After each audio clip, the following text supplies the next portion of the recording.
আমি এখান থেকে তোমাকে নিয়ে যাব। কেউ আমাকে নিয়ে যেতে পারবে না।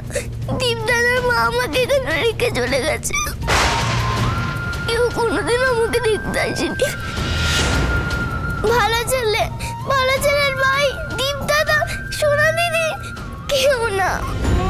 দীপ দাদার মা এসে মাঝে মাঝে টাকা দিয়ে যায়, আর আমাকে অনেক কথা শোনায়। যখন বাড়িতে ছিলাম তখন আমাকে খুব বকতো। তারপর একদিন আমাকে এখানে রেখে চলে গেল। কেন এরকম করলো? কেউ কেন এলো না আমার কাছে? যখন আসছে আমাকে খুব বকে। বলে আমি যদি কোনো দুষ্কর্ম করে কাউকে কিছু বলি তাহলে আমাকে এখান থেকেও বার করে দেবে। জানো, এখানে রোজ ডাল ভাত, ডাল রুটি খেতে হয়, আর সপ্তাহে 2 দিন ডিম খেতে দেয়।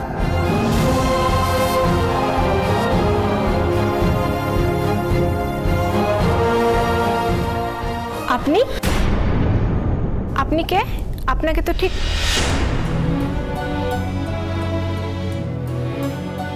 আমি লাবণ্যর বাড়ির লোক। আমি ওকে এখান থেকে নিয়ে যেতে চাই।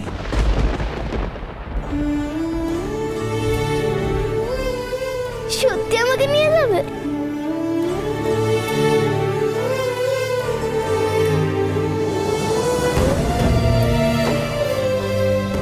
দেখুন, লাবণ্যের গার্জেন হিসেবে এখানে উর্মি সেনগুপ্তর নাম আছে, তো উনি না আসলে আমরা বাচ্চা ছাড়তে পারবো না।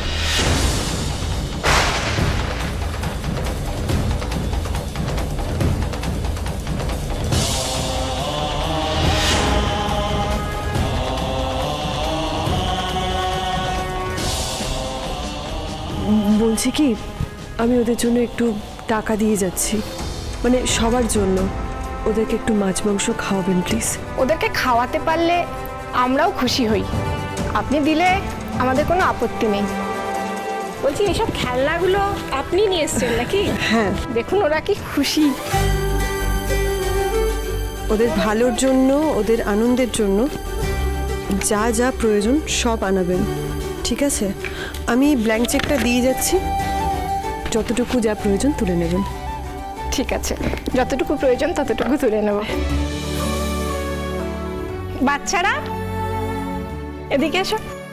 এই আন্টি তোমাদের সারা মাসে ভালো ভালো খাবারের জন্য টাকা দিচ্ছেন। তোমরা সবাই মিলে ওনাকে থ্যাংক ইউ বলো। লাবণ্য কোথায় গেল?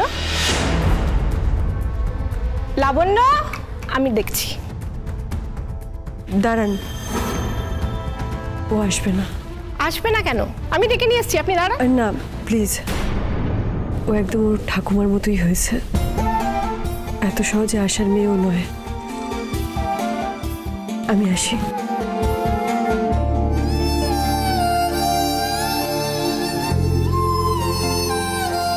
ভালোভাবে থেকো, হ্যাঁ? সাবধানে থেকো।